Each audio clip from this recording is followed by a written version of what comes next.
trash can out here. So we'll just give it another minute or so. So I guess I can do a little introductory about chakras while we wait. We'll get started in just another minute or two. Hopefully Facebook land can hear me. I'm outside, so it might be a little difficult. So today, kind of taking a break from Patanjali after we read the first chapter last week, I thought that we would play with a little chakra meditation. And so some yogis believe that the reason that we sit this way is that we're really aligning an energetic system in our bodies, and it's called the chakra system. And there is 7 of them, and they start at the root, or your pelvic floor, where you're sitting and attaching to the earth.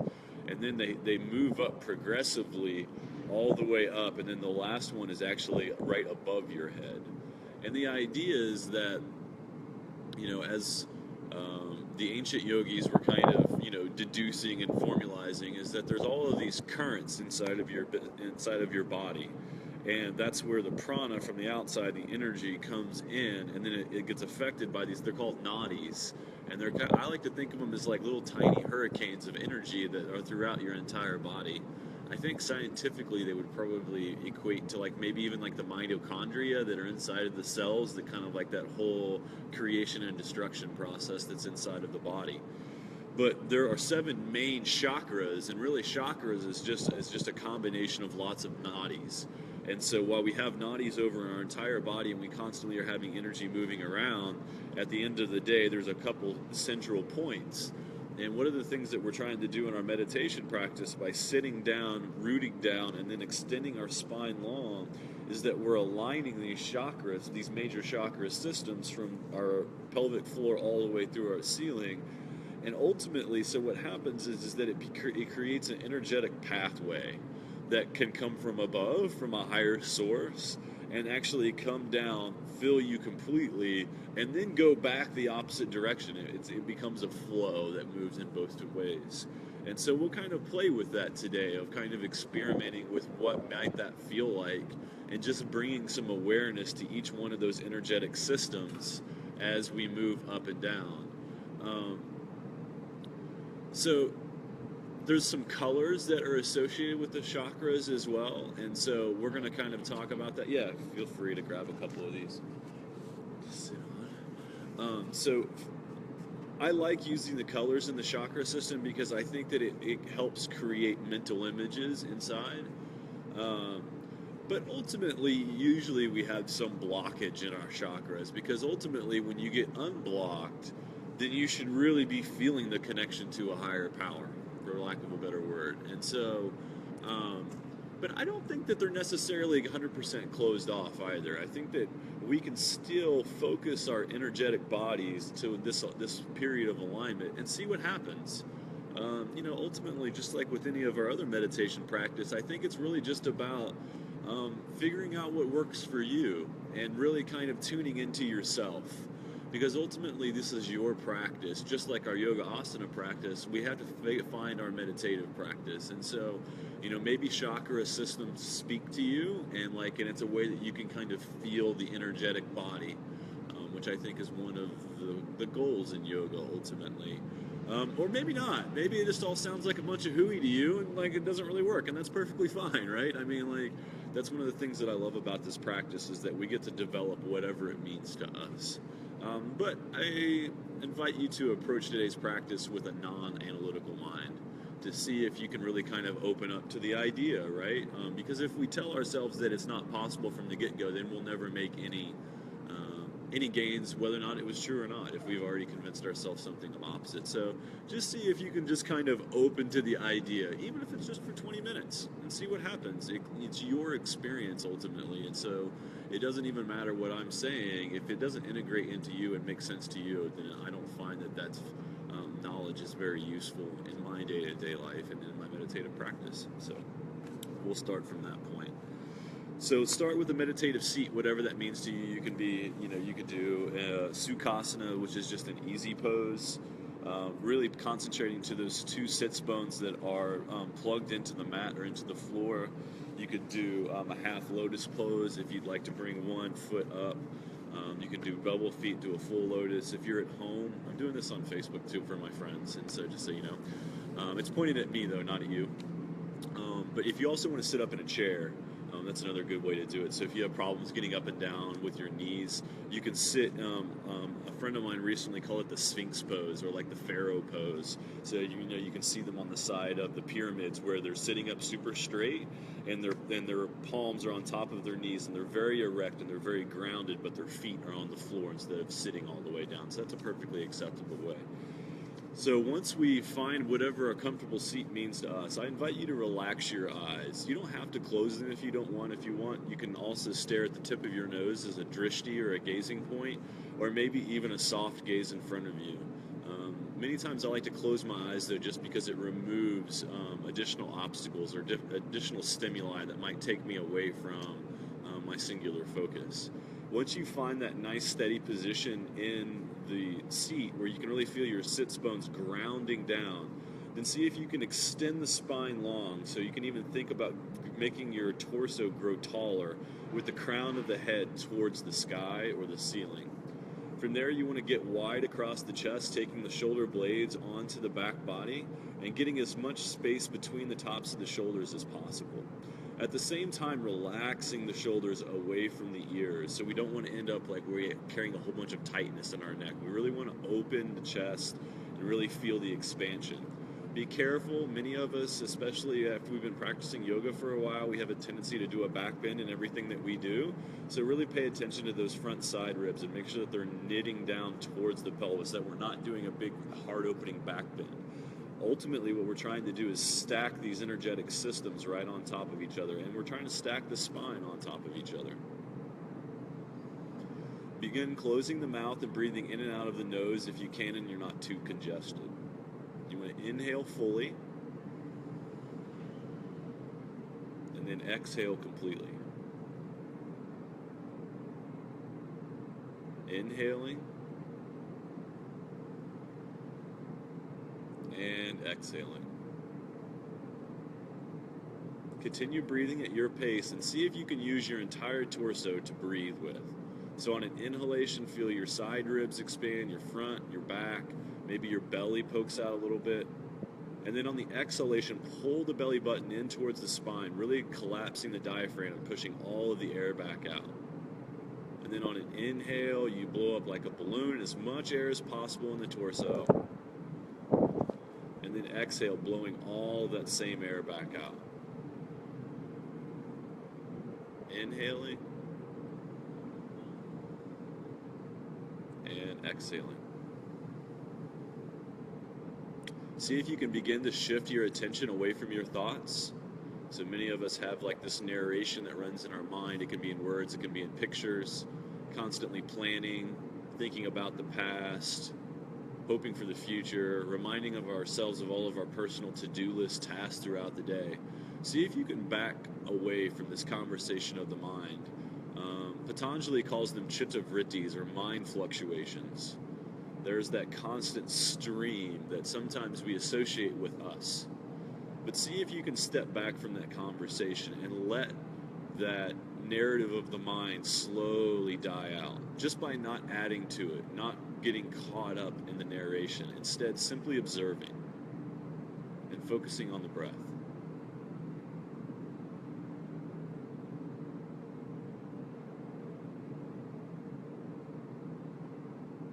Sometimes I like to think about it as cultivating the space between.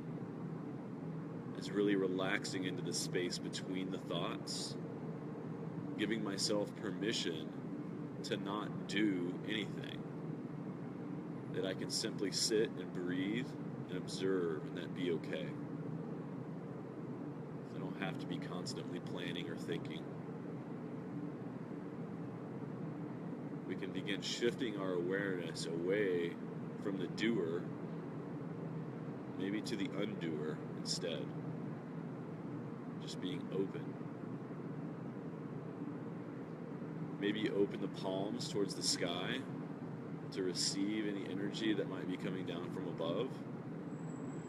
Or even just symbolically to open yourself up. By opening the palms, we're opening the chest, opening the heart. Continue breathing. Nice full breaths. Inhaling everything that you need and exhaling everything that's no longer serving you. Inhaling fully. Exhaling completely. See if you can begin to match the inhale and the exhale of the same length. Maybe even count it out to see.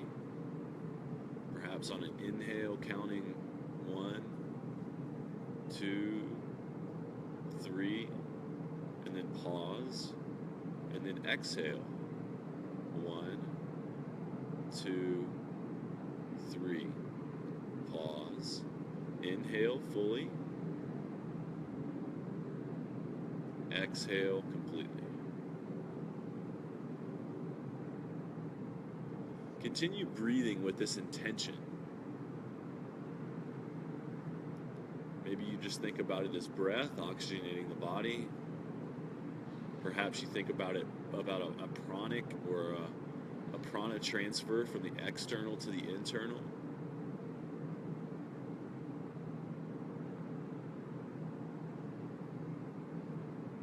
Just noticing how your body's feeling instead of analyzing your thoughts.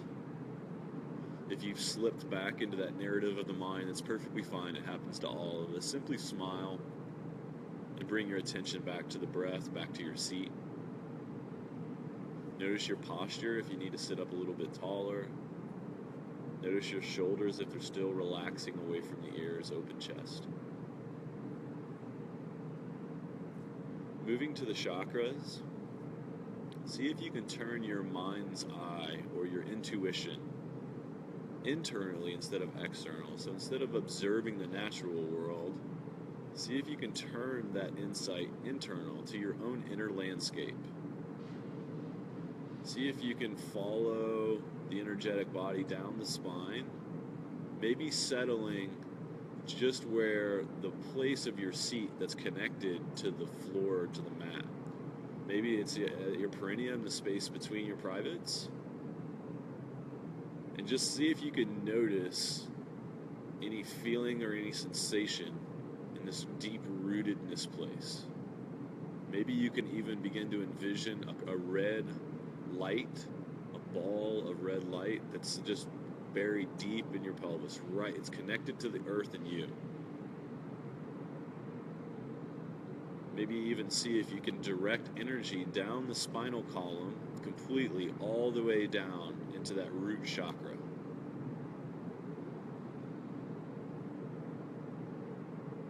Opening to the idea that the color is red. Opening to the idea that this is the energetic transfer between the earth and you. Through this chakra, we provide stability in our practice, a sense of groundedness.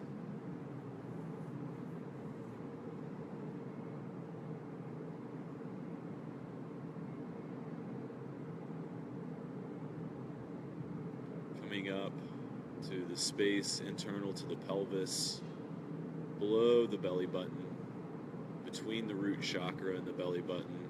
There's a second chakra. Imagine that the color is orange. A ball of orange light that's sitting on the spine and the pelvis. Seeing if maybe you can direct energy down the spine, that pranic exchange from the outside to the inside. Envisioning a swirling color of orange light in your pelvis. Moving up to the belly button, or perhaps slightly above the yellow button, imagining a yellow colored light. Simply spinning. Energy mixing from above and below.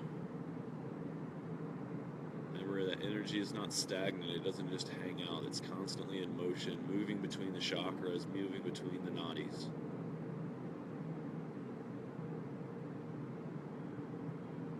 Moving up to the solar plexus, or where your bottom ribs knit together. Imagine a green ball of light mixing with the yellow light underneath it, mixing from light below and above. Just feeling that sense of openness and of energy moving.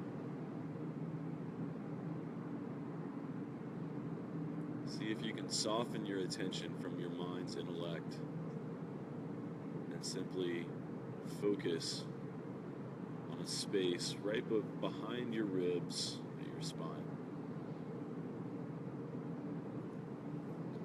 Moving up to the next blue ball of light that's right in the middle of the chest, represents the heart chakra.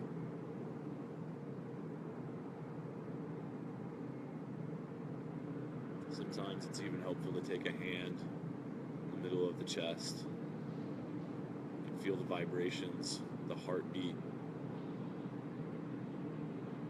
Maybe envisioning that energy rising from the root chakra, from your perineum, all the way up your spine, integrating with each one of the chakra systems as it rises until it gets to the blue light circling around the heart. Next, moving up to the throat chakra, the place that we speak from, that we communicate from. Imagining an indigo, purplish light.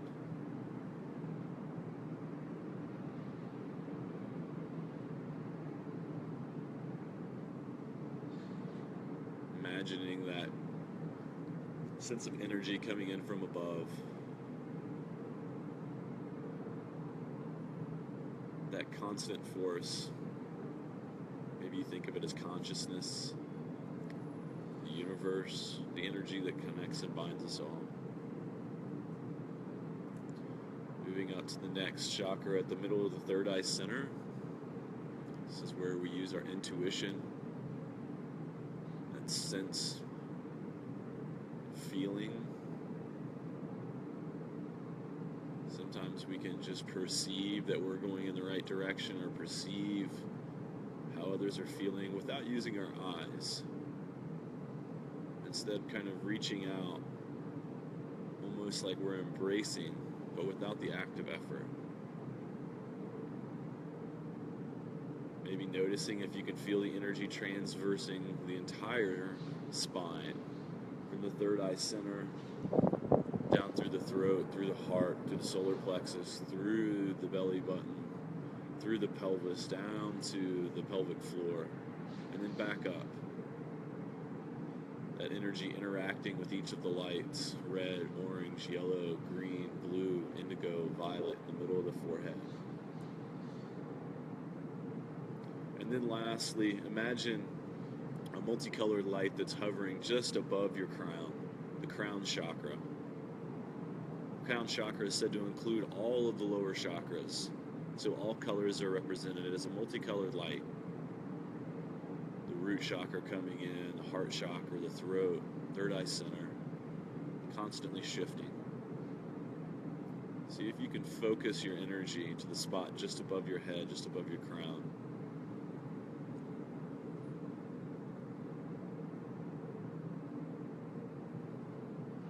Maybe even noticing if you can extend the sense of feeling beyond your borders. Maybe not being able to tell where your body ends and the energetic body begins. Being open to the idea of receiving this energy from above. Not judging it, not labeling it. Simply being open to the sensation of energetic transfer.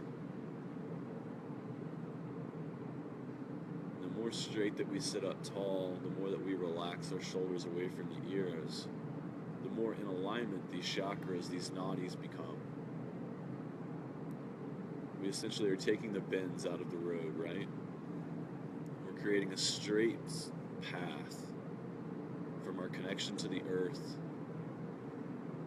to what lies above through ourselves. Yoga is often referred to as union or yoking, or the connection between heaven and earth for some.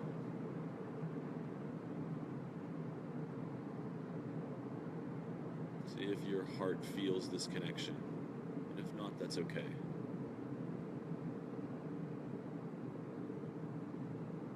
Still breathing.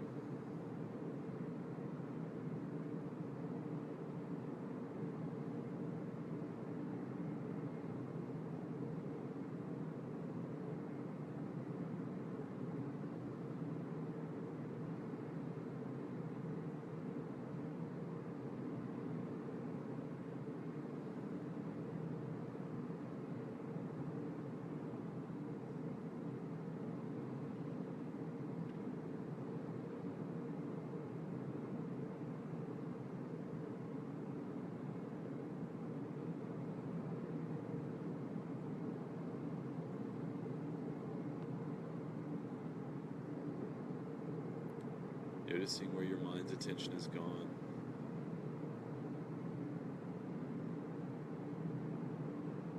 Just checking in with yourself. Making any micro adjustments that you need to in your attention or your seat. Giving yourself permission to be comfortable.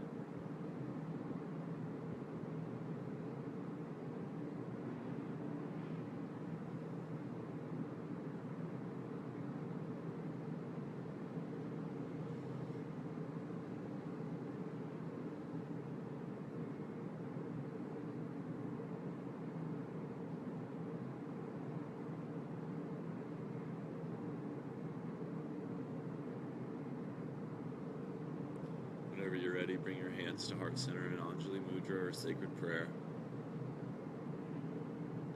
Take a moment to observe any changes that might have happened in your practice over the last 30 minutes. Do you feel any different than when you first sat down? Maybe you don't, and that's perfectly fine.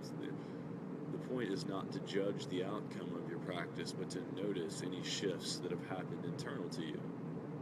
Because if we don't notice the observation point, then we probably won't make much progress. Being thankful for this space, for each other, for our community, but mostly being thankful for ourselves, for taking the time to work on us. It's not a selfish act. If we don't take the time to work on ourselves, then we'll have nothing to give others. And being thankful for the gift of yoga. The light in me bows and appreciates that same light that's in each of you. Namaste.